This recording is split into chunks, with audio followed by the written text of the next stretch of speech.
Well, good evening and welcome to Mead Matters. This is brought to you by the AMMA Home Governing Committee. This is the 21st episode in the series. Tonight we have Tim Lieber, Bill Boyer, Ron Thacker, and myself talking about bochets and bochet making techniques.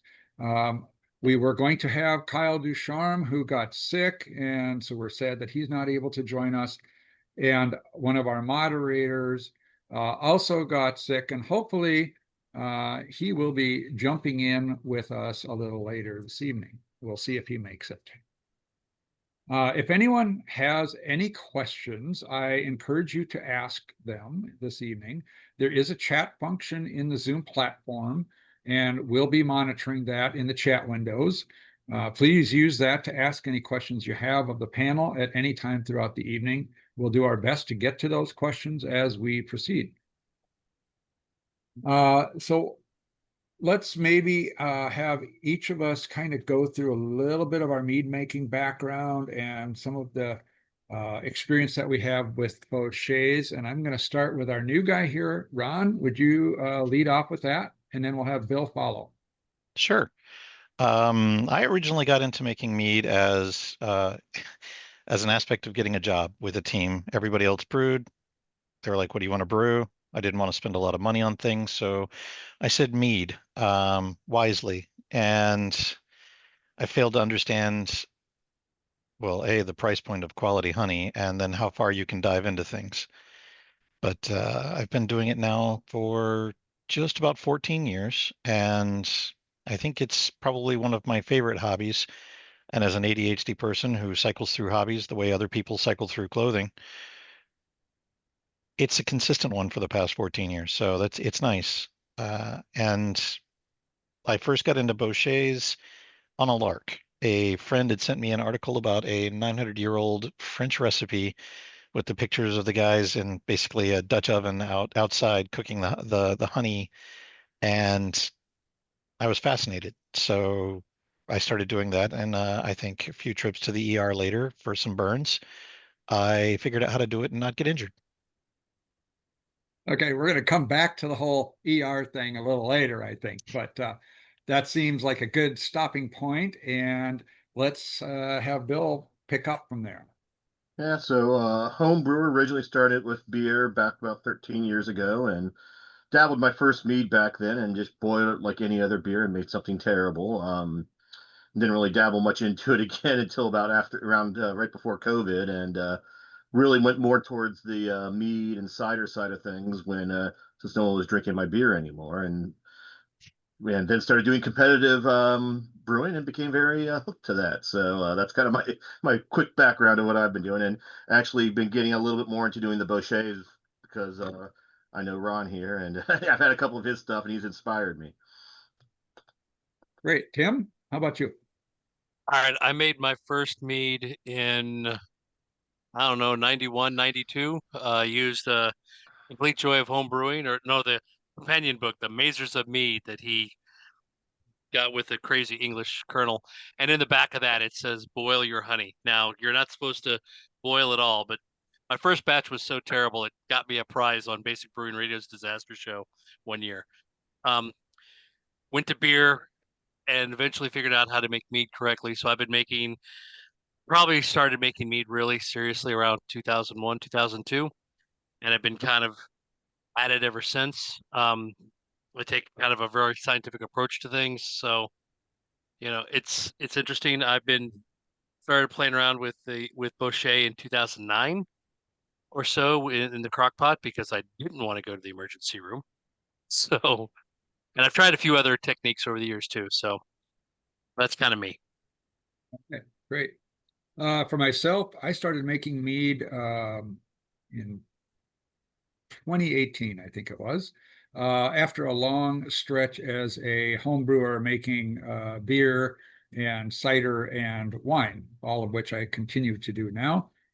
I've made a few bochets, not a large number of them, probably four or five.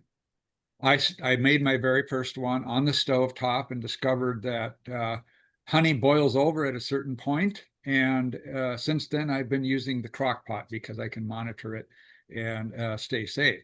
So that's my background on Bochets. I actually have two going right now as preparation for this talk today. So one of the things that we wanted to cover, and I'll just open this up to the three of you, are what about varietals? Is it worth picking a designer varietal at a high price point as part of your honey selection? And how would you justify using that? What are the characteristics that make it worth it? I would say no, right off the bat, but I go a long time. I get very dark honey. I like the colors you get when you get around 10, 12, 16 hours in the crock pot. And by that, any varietal is completely obliterated. I have used Bochet and, you know, caramelized honey and blended it with other things, with more, boutique honeys, to bring that up. Like orange blossom on top of a medium dark Bochet has some really interesting flavors. But the length I go, there's none of that varietal character left. So use quality cheap honey. Mhm. You know, you know, Okay. honey, not like Yeah, the yeah. I cheapest mean, you that's can get. fair. But That's a starting point we're going to yeah, assume. We don't right. need to, worry Costco. about whether it's fake. Yeah. Yeah. Okay. Yeah, Ron, how about you? Any thoughts on that topic? I agree completely. It's to me, and in the way that my process works, a varietal is just that's hemorrhaging cash, and I can get a nice, get 5 gallons of a good wildflower from an area that has. I like distinct wildflowers because there's usually something laying underneath that'll get woken up. But the volatiles will boil off and are for, true varietals.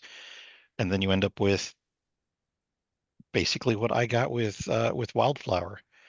And you spent more money than I did. Bill, thoughts? I've normally just done it with wildflower, but honestly, now that you asked the question, I would like to try to do it with buckwheat. I would think that that potentially would have a different kind of result on it. And I know Ron just gave me an ugly face there, but just like a Well, blend of it with some buckwheat. which buckwheat? The cheap one that I'll buy probably. Yeah. Which Well, means Eastern, most likely. Yes. Yes. yeah. Yeah. The horse blanket barnyard one. But if you were honestly, I mean, I'm sort of intrigued by that thought, just because if you're going to blow off some of the volatiles, that is where Eastern buckwheat has the most perception problems with most tasters, right? So you blow that off and keep some of the other character that's lurking underneath there, and maybe it will turn into something really interesting. Yeah, so that's gone on to my giant list of things to do in the future now. I know, as if you'll ever get to them all. I know I'll be dead and gone and buried for hundreds of years before I get to the bottom of my list. Well, Eastern buckwheat has kind of a dark flavor to it. Mm-hmm. So it might be a very good varietal to try this with. Avocado blossom might be another one. Yeah. But I'm cheap, so I would probably use both, caramelize some honey and add some Eastern buckwheat to it. Mm-hmm. Yeah. So for me personally, I don't like to go really dark with a Bochet. I don't want to get it to the point where it's getting acrid or burnt or bitter. Those are things I want to avoid. And so I tend to go more to if I'm using a lighter honey, like a nice light wildflower, I'm probably going to go to an amber color. And if I'm starting with a darker honey, like for instance, the one I have going now, I started out with baker's honey, which is a blend of many, many different things. And it's very, very cheap because it's just used in baking, molasses cookies and stuff like that. And Well, so it's very dark to start with. What? isn't it generally melter honey that they sell as baker's honey? Baker's honey? I mean, Well, I'm sure there's a which means melter it's already, component, yeah, but the it's melter blended honey's with other already like stuff. halfway there. Yeah. So, and again, it also depends on the melter process, right? There's a Yeah. lot of really nasty melter honey, and then there's some better stuff. But I started with that, and I wanted to do something a little different for this. So I'm doing 2 infusions as part of the Bochet process. So the first one with the baker's honey, I infused it with dried lingonberries. Ooh.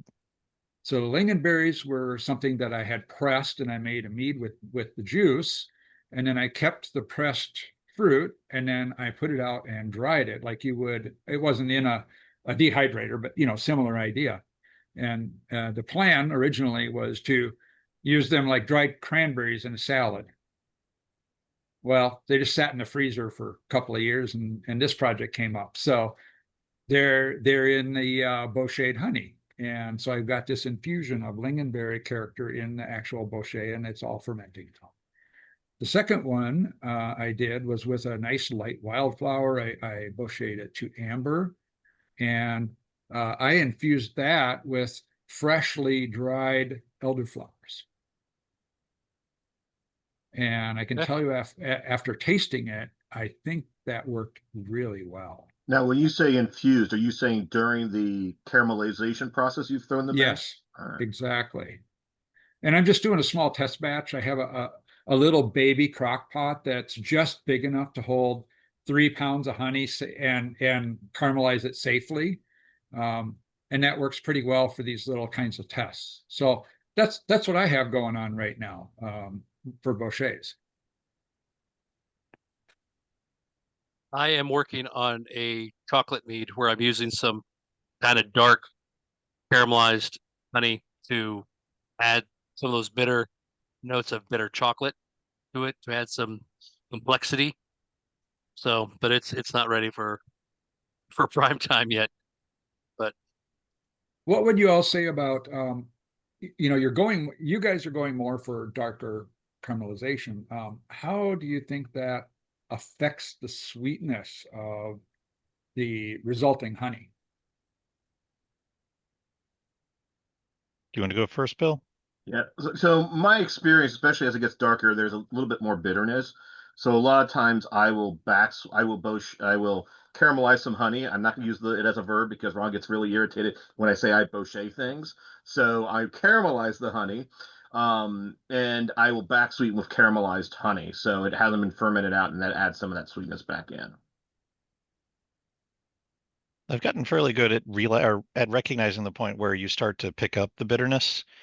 But as part of my process, you refer to it as infusion. Uh, I'll do a specific recipe until it becomes rote, if that makes sense. I'll do the same thing over and over and over again. And like this one is a black cherry bochet. And during the reduction process, when you take one of your cooling cycles where you let it cool down a bit, again, I'm doing it in the big pot with, a skewer to keep the foam from rising too much and then managing your heat appropriately. And let me Um, just interrupt real quick on that. When you're going through that process, is it foaming up and that's when you're letting it cool down, or are you just watching it before it hits that point? I'm watching it the entire time, Okay. usually having a conversation or listening to a book or something like that. But I'll cook it and then manage the temperature to get to the point where it still foams, right? But it's not racing to the top of the pot and then, creating a mess that you have to clean up on the stove because been there, done that. Mhm.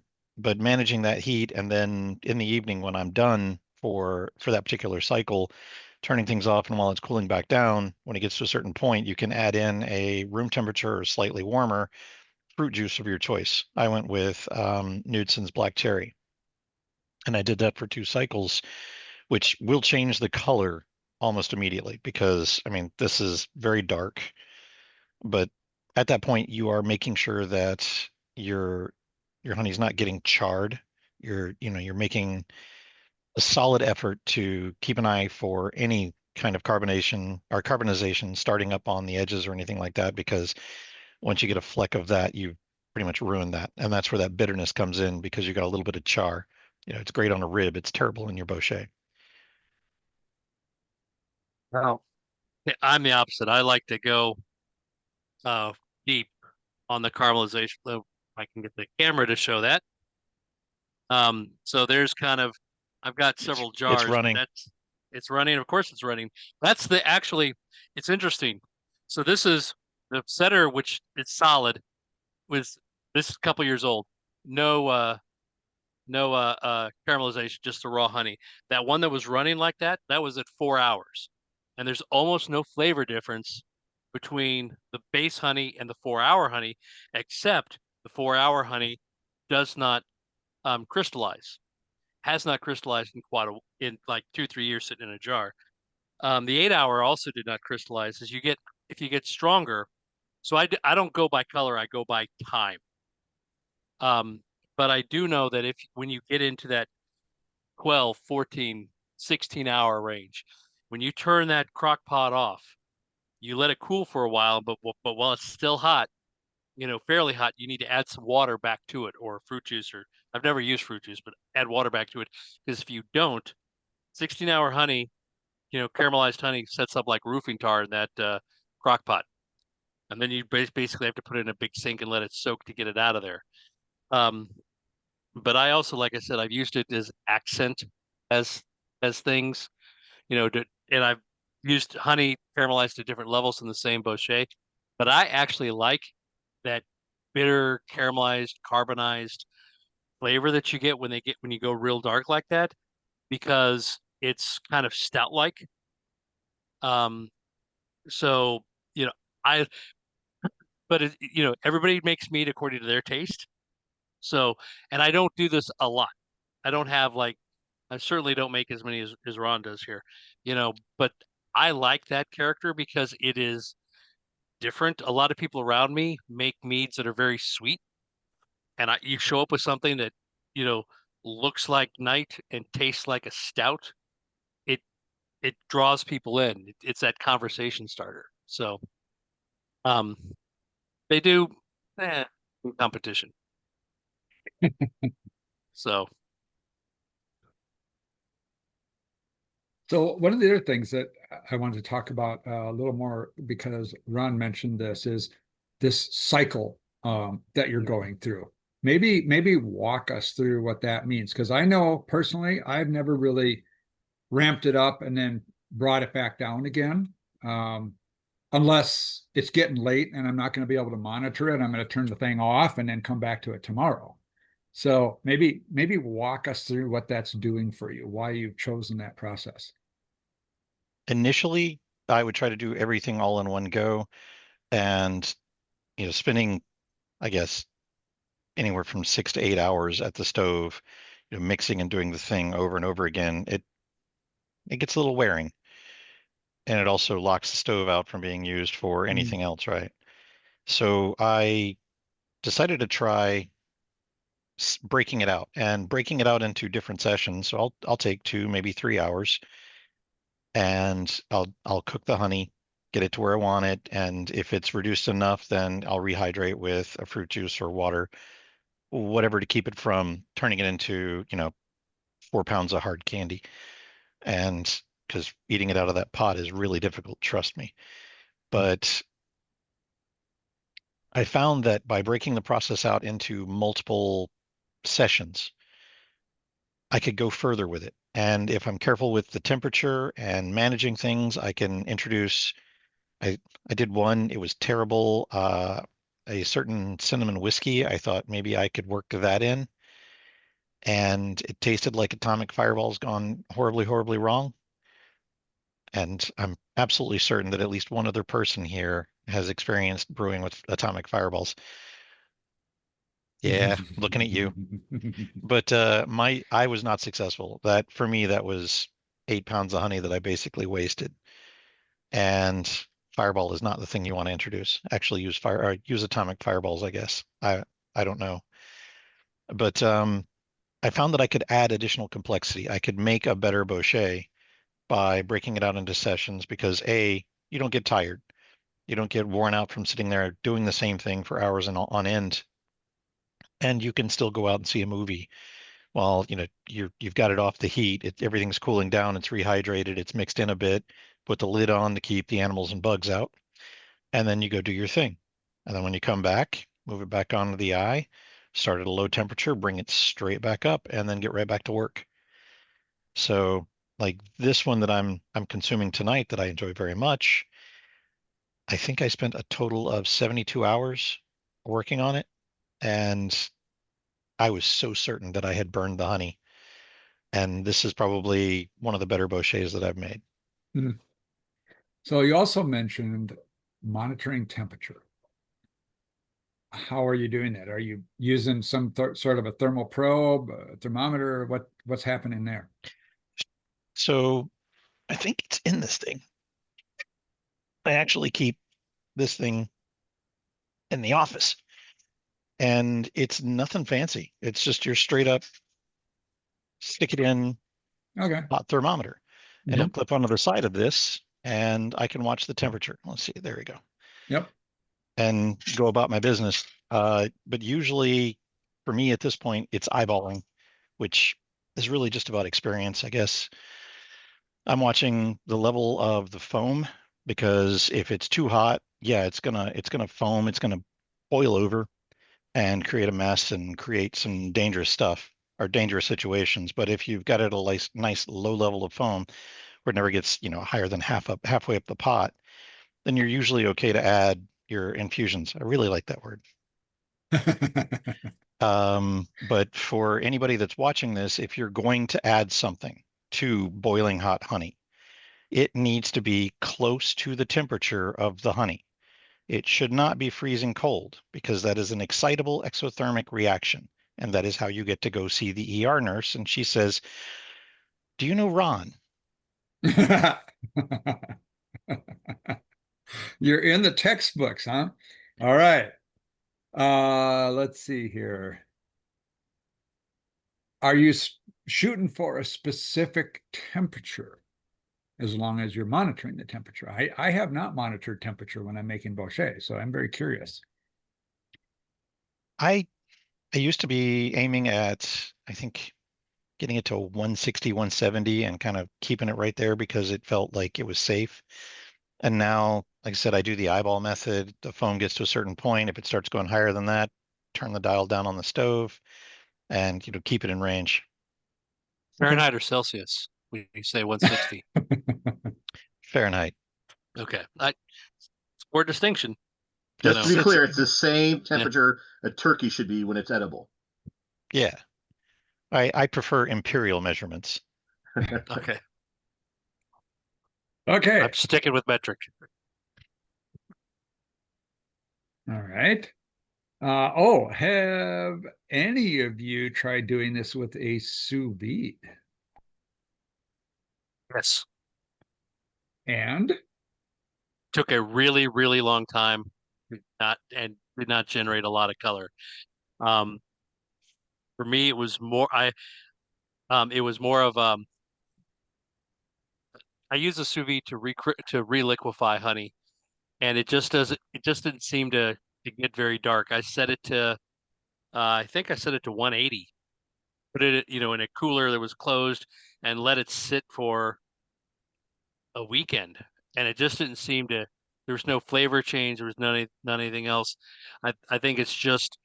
I think part of what comes into this is the boiling action. Even though you're like at 160 at the surface, it's hotter than that on the metal surface, and some of the evaporation for the volatiles. I think that was the conclusion I came to when I tried it with a sous vide. Your mileage may vary.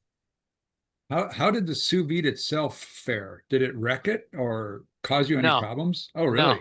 Okay. no. See, I put it in I've got one of those tall igloo coolers. It's designed for beverages, and it's got a beer can nipples on the top. And I just cut that out with a hole saw and stuck it in the top, stuck the sous vide through it, Hmm. so it's insulated. So the sous vide itself didn't actually run a whole lot as it would if it were sitting Oh, on a counter because it was insulated. And I started with hot water. okay. So, you know, not wanting to ruin my sous vide, but watch Wait, Amazon Prime Days and Inkbird sells them not much. oh yeah, I like the Inkbird sous vides Yeah. actually. I've got a couple of them. Yeah. Yeah. But you said you started with hot water. What do you Yeah, mean I you start started with hot water?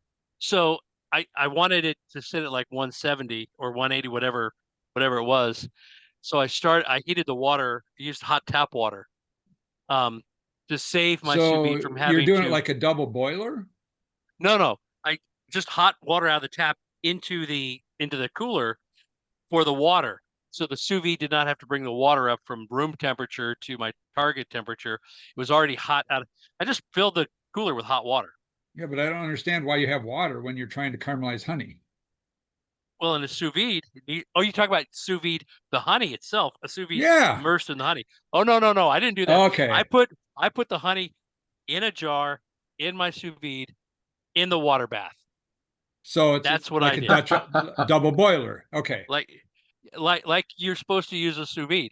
I did not try to stick a honey stick down into my honey. That's Although, that's what I was going after. So that's okay, why, yeah. although now that I think about it, you get a hot water coil, electric hot water heater coil.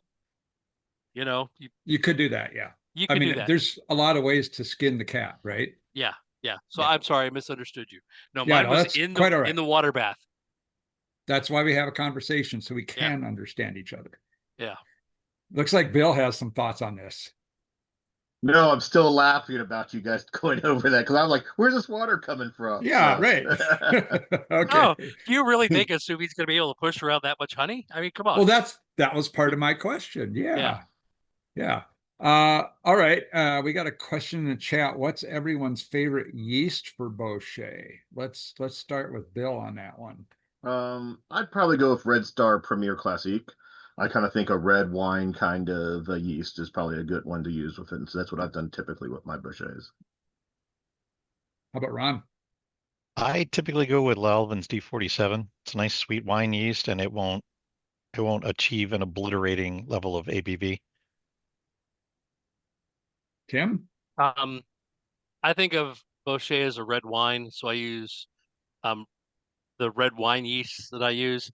Um, D47's one I use, and I'm trying to look at my yeast chart right now, see if I can't come up with something. But I think of it as I think of dark meads as red wine and light meads as white wine when I'm doing my yeast selection. But I do have house strains that I use a lot of.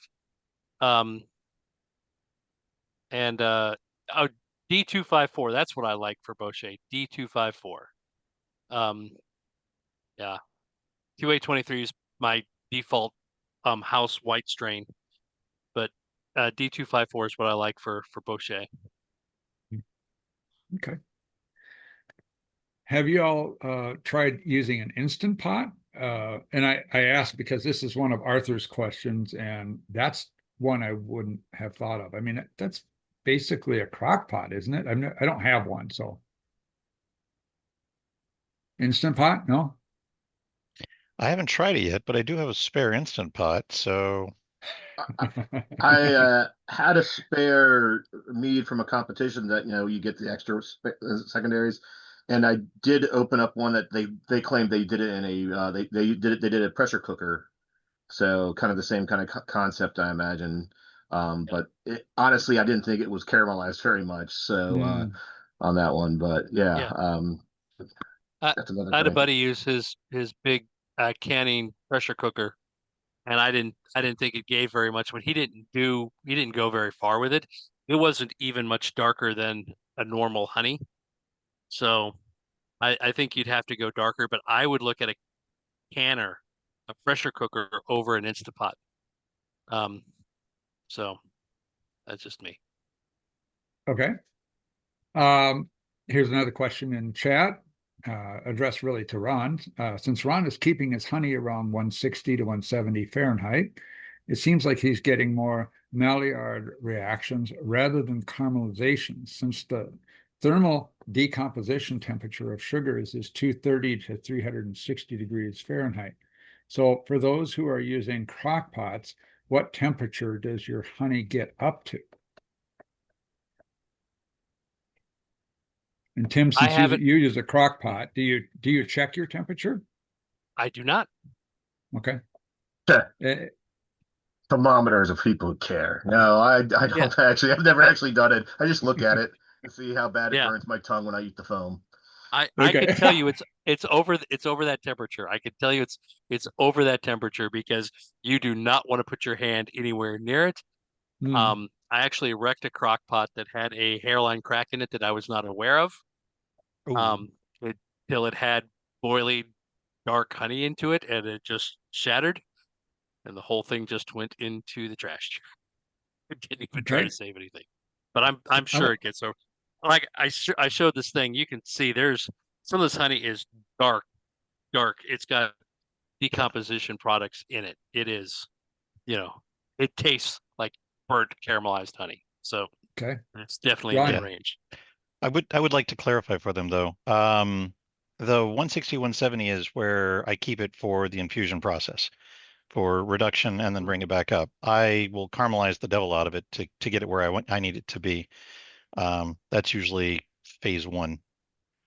So it does get browned quite nicely before I bring anything else into play.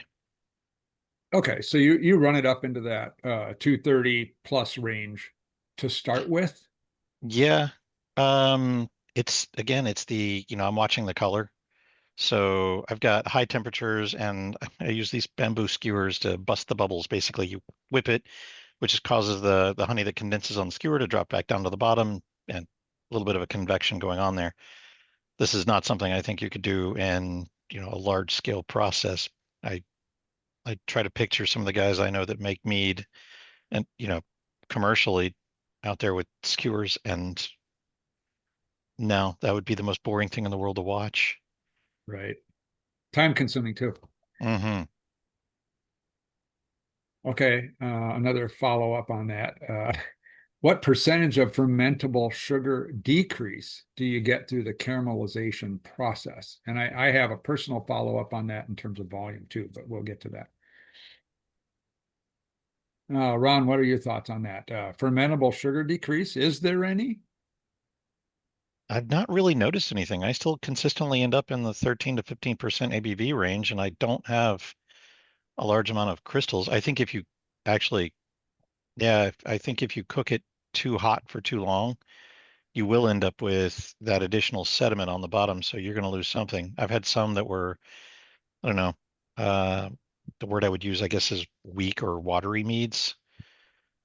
So, but I haven't had one of those in a while. That's We the thing to think weak or about. watery. So you Thin, feel like they like don't. you've lost some body in the process? Yeah, yeah. It like this. I mean, can't really see it through Zoom, but it's got nice legs. Swirl it Hmm. around and it does that slow. It's got great mouth feel, sort of that coating kind of feel and everything. And then I've had some meads or some Bochets where you swallow and the flavor's gone. And yeah, Okay. Depends on how that's dark you interesting. go. Yeah, that's an interesting question, Ben. That's something I'll have to keep an eye on. I The, don't the feel like it. darker you go, the more fermentables you lose. Yeah, but I don't think you lose that much fermentables, and also I think the perceived sweetness is not as high as it would be. That caramelized sugar does not have the same perceived sweetness as it did Yeah. before caramelization. Yeah, For sure. that makes a lot of sense, I think, to me as well. So one of the other things that I've noticed, and because I am a fairly deliberate mead maker, I know what my target is. I do the math. I know where I expect to be. When I've made Bochets, I feel, and I don't add water back in, which is something you guys are doing, until I'm ready to actually start the fermentation. So I can honestly say that I feel like I've lost about 10% of the water volume in the honey when I go to complete my batch. If I just use the original volume from the honey I started with, let's say 3 pounds, right? I know how much volume I should have in the fermenter when I'm adding any other products to it that are going to be fermented. So if I'm shooting for a 1 gallon total or 3/4 of a gallon total or whatever that number is, if I'm using Bochet honey, my volume is off because I lost some of that in the evaporation, right? I mean, that makes sense. The question is, how far does it go? My view is it was around 10% for the amount of color that I've developed, but I'm also not probably going quite as dark as you guys are. So I just looked up one of my Bochet recipes. I started at 1142 and ended at 1051. which is not an unreasonable drop for that original gravity. Um, so it was pretty significant. And that was one where I went really dark, like 12 hours. Yeah, I did two batches. One was 12 and one was 16. So it went pretty dark. So it still finished at what I would call a reasonable gravity for that starting gravity. Um, you know, but the volume loss is the thing. And the only reason I add water to it at the end is I'm not trying to rehydrate it. I'm trying to keep it so it doesn't set up like roofing tar, like cold roofing tar. It will set up like that if you don't add a little water. And that's the only reason I add water. But I do everything by calculating the bricks of what I'm adding instead of just like amounts. So, Mhm. I always hit what I want to hit, no matter what the volume I end up with is. So, Bill, one of the comments you made about some Bochet that you got that didn't make it to the final round in a competition, right? You said you didn't think that he got it caramelized very much. Is there, in your view, and as somebody who is a frequent competition participant and a judge, and you travel, um, is there some sort of arbitrary minimum amount of flavor development that you would expect in a Bochet for it to do well in a competition? So if somebody only caramelizes it a little bit, is that a ding? I think it probably is. Again, when someone does something, you wanted to have it in a competition detectable. You want it to be obvious that that's what it is. If I drank it and I said I couldn't even really tell that you caramelized it, or it's so light. Now, no, there are exceptions for it. If you did a dry hydromel, you probably can't, you don't want it to get that dark. The darkness may not balance very well. So again, at the end of the day, it's about the balance, the sweetness, and how it all plays together. And if you have other flavors, how it balances in there. You want to have some of that, uh, not, I won't use the word burnt, but almost a toffee-ish or caramelly flavor, in it. And if it's not there, and a lot of times, and I think I was on a man-made meat thing when he sent me one of his, and I was like, dude, this doesn't even look. This I you I probably, if you gave it to me, I wouldn't even know you actually you made it a Bochet. It was so light. And he said, yeah, it's probably he didn't do it very long. It was one of his early ones. So uh, it was a fine drinking mead, but just wasn't a Bochet. Mm-hmm. Okay, that's fair. Yep. I mean, this one here I have in my hand is a Bochet that I did with, actually, it's the only time I ever did an infusion of something. And this was maple syrup. So I actually caramelized it with maple syrup to see how it turned out. And And then did you retain any of the maple syrup character? it added especially as it fermented and stuff, kind of almost, I would say, almost like a rum-like quality in a way. So I then Yeah. actually aged it on some oak spirals with Jack Daniel that was infused with Jack Daniels. And so I actually call this the cigar companion. So if you ever want to smoke a cigar, I think this is a wonderful mead to drink with it. But it's very dark. It does have almost like a raisiny flavor in it. I think that the maple syrup brought to it when it got caramelized. Hmm. Well, maple syrup starts out, I mean, it's caramelized just to begin with, right? I mean, Yeah. there's no question. It's all Maillard reactions that make maple syrup what it is. It's maybe making maple syrups kind of the same as making a Right. Bochet, because you take a sugary thing and you boil it until it reaches a certain color and viscosity. Mhm. So you just start a lot lighter, you know. But So let's talk a little about possible complementary and or contrasting flavors. Are there particular things that you like to add to your Bochet that you think work especially well? Ron, what do you have? I am working my way through a variety of fruit concentrates right now, but I have to say, black cherry, it adds that tart dryness of the cherry, which really sets off the toasty marshmallow notes that come through from the Bochet itself. Um, Beyond that, do not recommend Fireball. Uh, there was something else I did, and I'm trying to remember Challenge right now. accepted. Oh man, no. Bill, put it at the bottom of the list. It's going to be a while. Yeah, put it on down there, man. I did a pear one, and I thought that might work well, but it didn't. What I did or what I had did not work well for me. So it's one that I kind of gave up on that after two batches. It was like, okay, I can only waste so much honey on an experiment. And I tried pineapple one time, and I have never had success with pineapple, so that one's at the bottom of my list. One day, do a pineapple mead properly.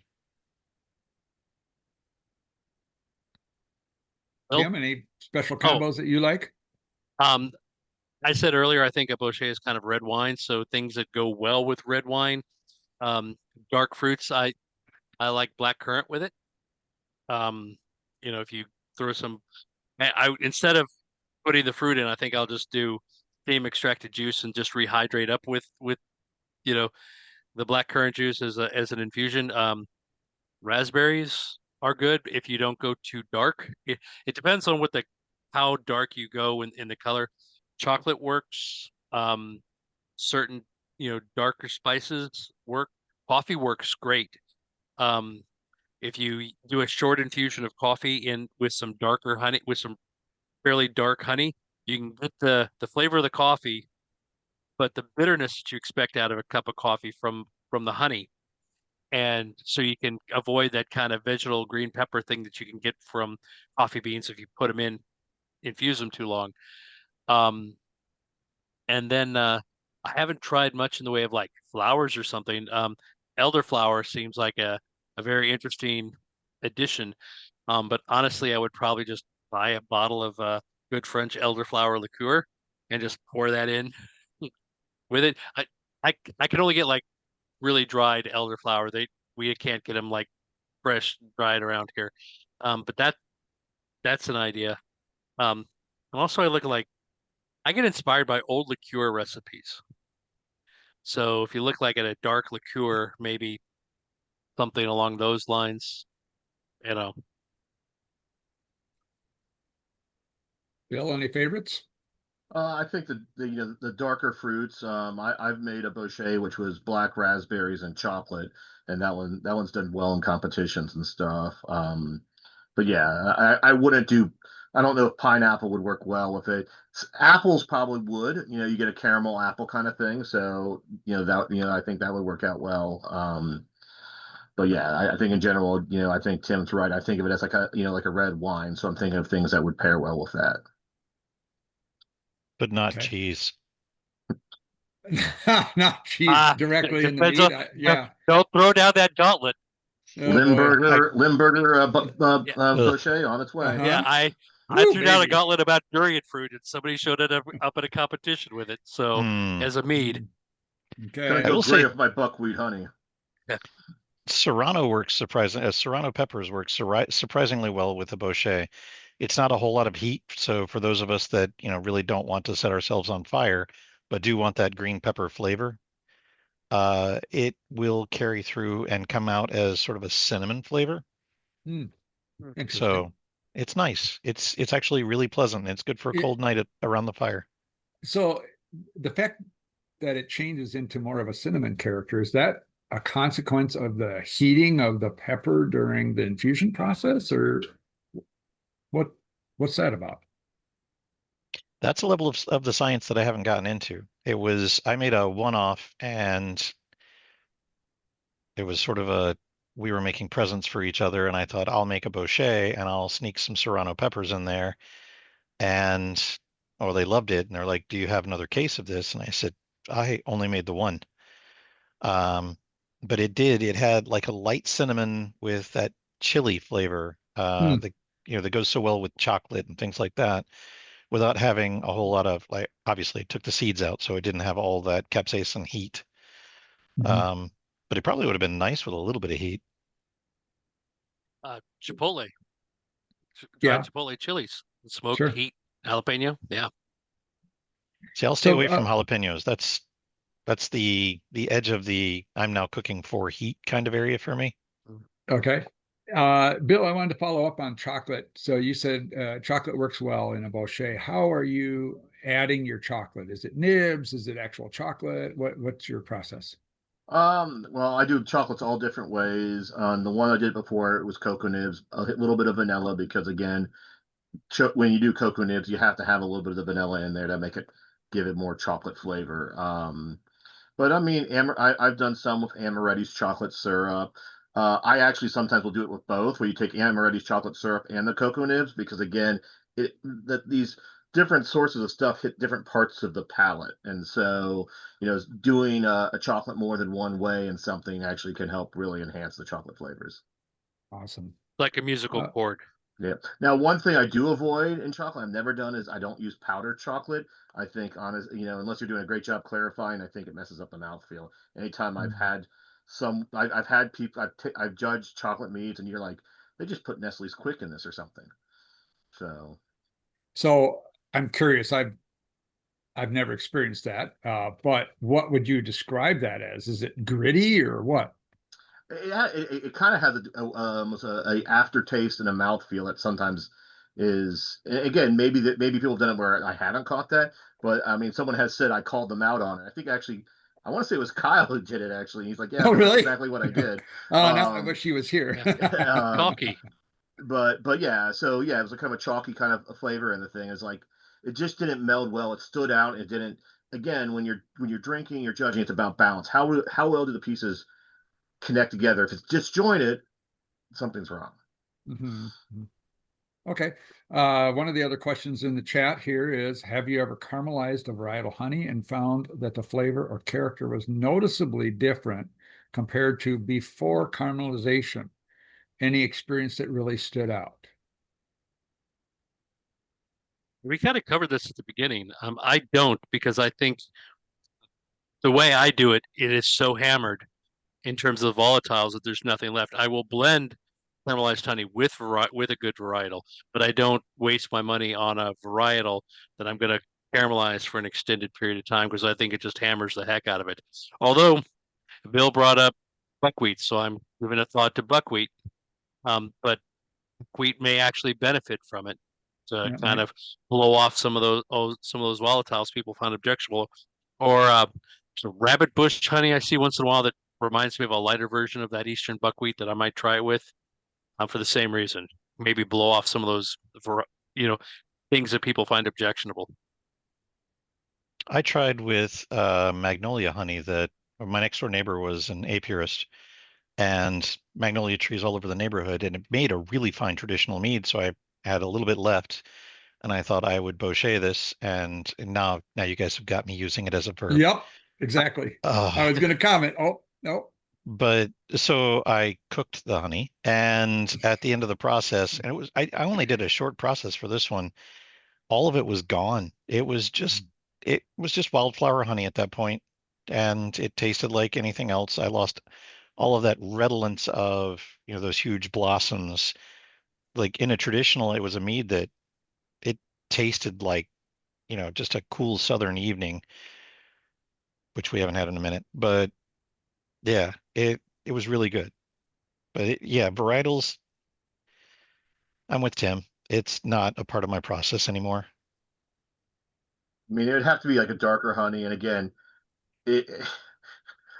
I don't think it's worth the money that we spent on it at the end of the day, except for buckwheat, which I'm going to put that on my list of things I want to do. So, and buckwheat's not too expensive.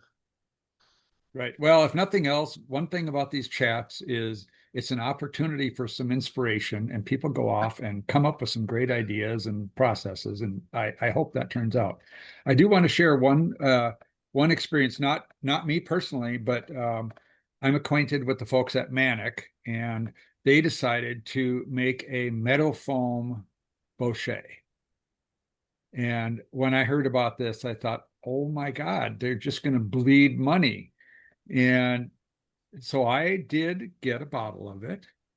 And I don't know what the original honey was like. I've had a couple of varieties or a couple different samples of buckets of meadow foam that I purchased. And there were big differences in the quality.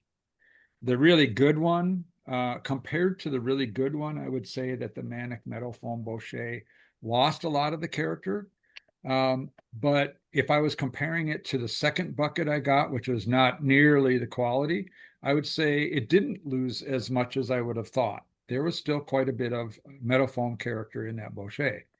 So in that instance, I don't know. I mean, I don't know how much blew off, but at least something was left.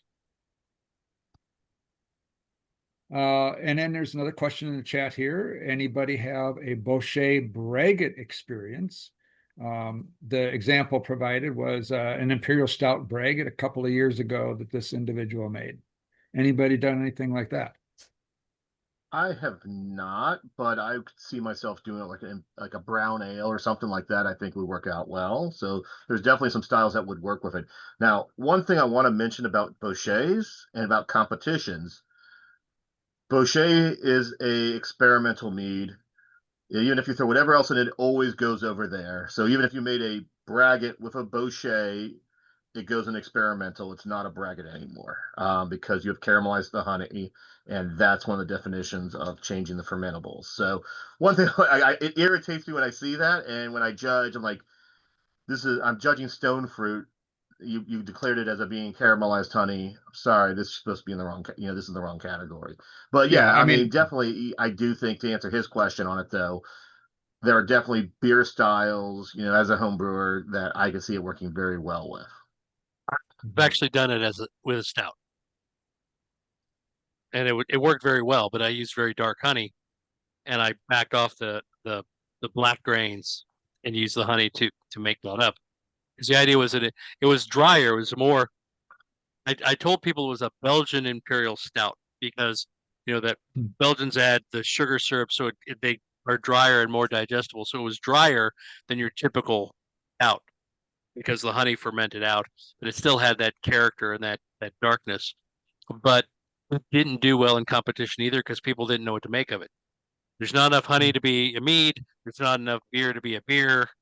But yeah. a lot a lot of my competition meets suffer from that.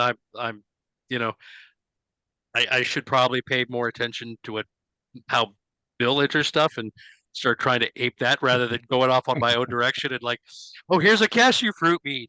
It's wonderful, and people have no idea what cashew fruit is. So, Right. I insert some crazy stuff. I did a couple weeks ago. I was up in India, and under alternative sugar beers, someone did actually submit. I think it was a Belgian one as a caramelized honey in it and stuff too. I mean, it yeah, was good. I mean, it I don't. probably It work wasn't well in a rare, but double. If you go for an Mhm. amber, yeah. it would probably But work well in a double. All right. How does oak and of course then also oak toast levels change your approach with regard to Bochets? I don't Well, tend to oak will work. help any mead. See, I you don't have tend to to be. work with oak. I don't like the sharp bitterness, but I that's my particular palate. Sorry. Yeah, my feeling with oak is again it adds tannins, it adds dryness, and a lot of the burnt character of a Bochet already has that. Now, in some instances, I will do it. Like for example, the one I'm drinking right now, I did have that.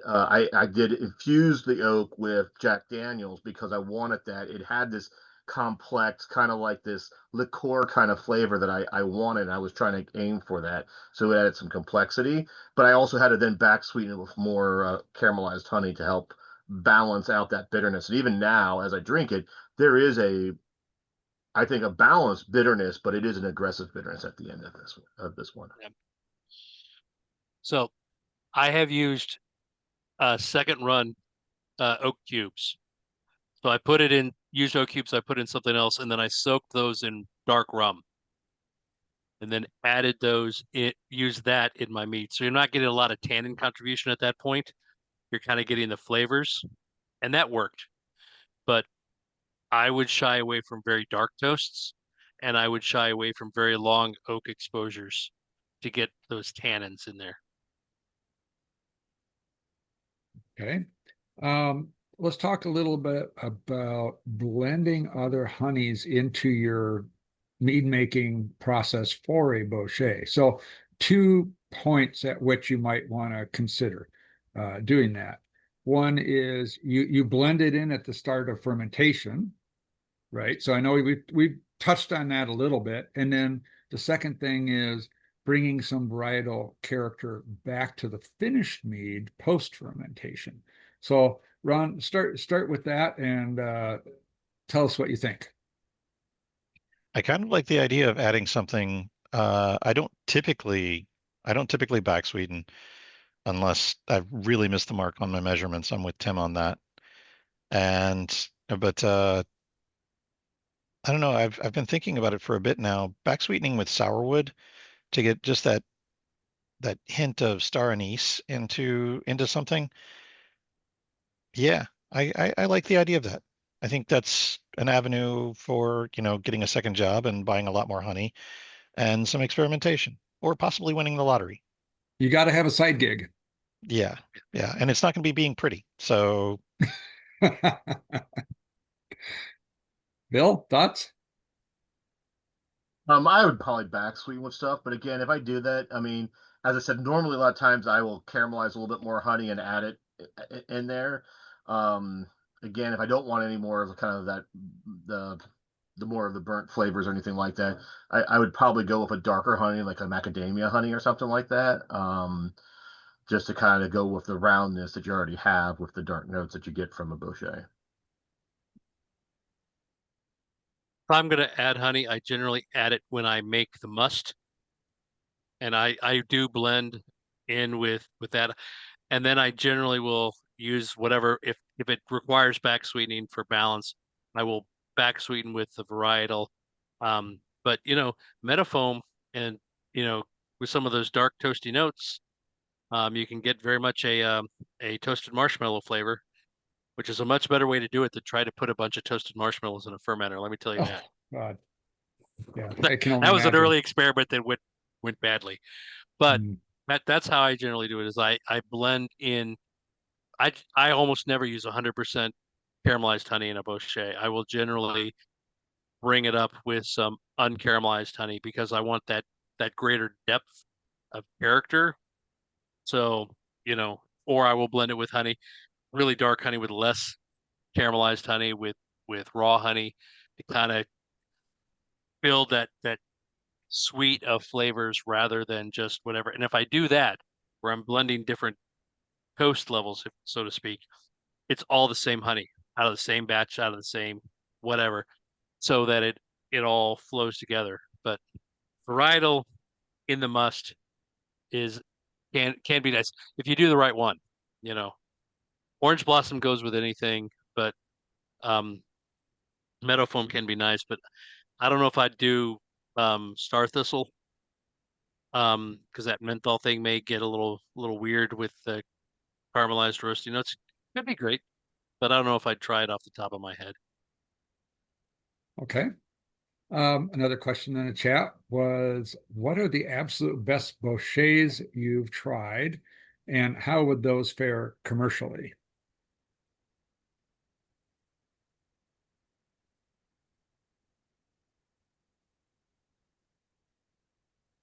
No, no idea. hmm. So I can only think of one commercial Bochet I've ever seen, and that was sold by a meadery out of Canada. I was up in Vancouver and bought that in a liquor store. Um, and that was just okay. They didn't go very far, they didn't go very deep, so it didn't have those notes. I would think the labor required would make it cost prohibitive for a commercial meadery. Although I think Billy down at Lost Cause has used some portion of caramelized honeys in some of his formulations. Now that I think about it, but I Viking think it's a tough Alchemist. sell. Yeah. Yeah, Viking Alchemist in Atlanta has a Bochet, and there's a question in that for me because it's not really about they very much they cook the honey in the barrel with heating straps, and it works for them and it makes some interesting notes and such, but it doesn't hit what I'm looking for when I want a Bochet because I want that marshmallow flavor. I want, the deep toasty notes. Yeah. Well, and it's interesting about Bochet. There's a lot of ways to do it with mead in general. That's one of the great things I love about mead. If we all four made a Bochet, there would be four complete, distinct, different Bochets. Even if we just didn't add anything except caramelize, we all use wildflower honey, they would all be different. Some of us would go drier, some of us would go semi-sweet, some of us would go sweet. I've had a couple of Ron's drier ones, which is not necessarily my favorite. But then he's made a cherry one, which was like, I think this is phenomenal. I love the cherry one that he made. Um, even in a commercial aspect, it's the same thing. I always tell people commercially that if you go to a place and if you like everything they made, they did something wrong. Because that means that you're not hitting other people's palates. So, I mean, and as a competitive brewer, I purposely am doing things. I'm out of my comfort zone. I might go more dry. I make things I don't like sometimes. I don't do it like as much anymore because I'm not doing as much competitions, but I would try to do it. I try to learn those things. So, commercially, there's not a magical answer because everyone's things are different. Again, people are going to like that dry. Some people are going to like that, that semi-sweet. But yeah, for me, I want a semi-sweet Bochet that has some caramel notes, and if there is some fruit in there, it's balanced well with it. Okay. One of the questions that Arthur dropped in here for me is that he had a conversation with some notable makers of Polish style meads recently. And one of the suggestions was just barely boiling the buckwheat honey to improve clarity and turnaround time. And I would imagine that could apply to anything, not just buckwheat. Um, in your experience, is that something that you think is effective? Have you observed any difference in clarity or turnaround? I haven't. All of my Bochet meads have dropped very clear in the primary. And I think it's because you coagulate the proteins with the heat and they are therefore available to flocculate and grab hold of pollen and other things that are floating around because you're coagulating those proteins. I've not done a very scientific, rigorous evaluation of that. It's just my observation is every one of my Bochets drops clear in primary. By the time the yeast are done, the thing's clear. I mean, clear as a bell. Okay. Bill too, huh? You agree? I agree. It'll probably clear. I mean, again, I think that's science. That I always believe it's magic, but I think Tim's talking about science, and I think he's right about it. But yeah, so I agree. Every time I've made a Bochet, they've always gone very clear. And again, even if you read like Polish mead, some of the books will say they lightly boil it with water to begin with, and not necessarily caramelize it. Now you don't have to, but the more historical approach is you do it. If you read any of the guidelines on that. Mhm. Okay. Uh, any final thoughts you guys would like to offer before we wrap up? We're a little over our 1 hour, which is no problem. We can keep going if there's more stuff we want to talk about. But Ron, any thoughts you want to leave us with? Just my standard cautionary tale. Do not add super cold things to very, very hot things. All right. And definitely don't then try to hold the lid back down while, Oh, it's geez. reacting. Oh, Yeah. no. Oh Yeah. man, that just created this picture in my mind. It is- I feel sorry. Do you have a bunch of scars on your arms? I do. I have actually seen the bones in my finger, and yeah, Oh, it's all right. I tasted delicious. like chicken? Honey sweetened human. Long pig. Oh my gosh. Okay. All right. All right. We're going to stop there. So one of the things people are asking about when it's done, my way of doing it is actually I taste the foam. And that kind of tells me where I think it is. Now, I let it cool down some, but depending on what that foam is and stuff on it, besides being wonderful and tasty, and hope to God it doesn't get stuck in my beard, because it is hard to get out. If any of that caramelized honey gets stuck in your beard, it is a pain to get out. But yeah, I mean, that's how I kind of do it. Taste it. There's lots of ways to do it. It is about people's personal flavors and tastes and stuff. And if you do enter into a damn competition, excuse me, you have to cut that word out. Please put it in the right category. Tim? I would say the best way to make a bochet is the way that works for you, the way that's comfortable for you. You know, I hit on the crock pot method because I was afraid of burning myself mad and getting on a first name basis with the emergency room. But recently I've been thinking about a smoker. Get a big um, hotel pan from the restaurant supply store and put a bunch of honey in it and throw it into a smoker. It would be a slower process than anything else we've talked about, but you'd also have a better chance of picking up some other interesting flavors. So whatever works for you is the best method. I will say though, boiling honey is hot, very hot. Be very careful about this. Do not leave a crock pot full of hot honey unattended, unless you want to get on a first name basis with your insurance agent and the local fire department. It is very hot. If you want to dip into it with something, I suggest a bamboo chopstick.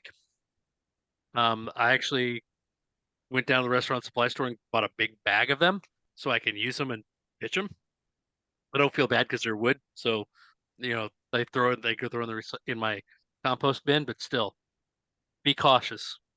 But it's wide open, Yeah. and do it to the point where you like it. Do it to the color you like it. For me, the crock pot, Experiment. the sweet spot is about 8 to 10 hours if you want it light and toasty, marshmallowy. Mhm. 12 to 16 if you want it like a stout. All right. Well, awesome. This was a fun conversation. I appreciate all of you joining us. And Ron, Bill, Tim, thank you very much for being part of Mead Matters episode 21. We'll see you next Thanks. time. Yeah. Good night.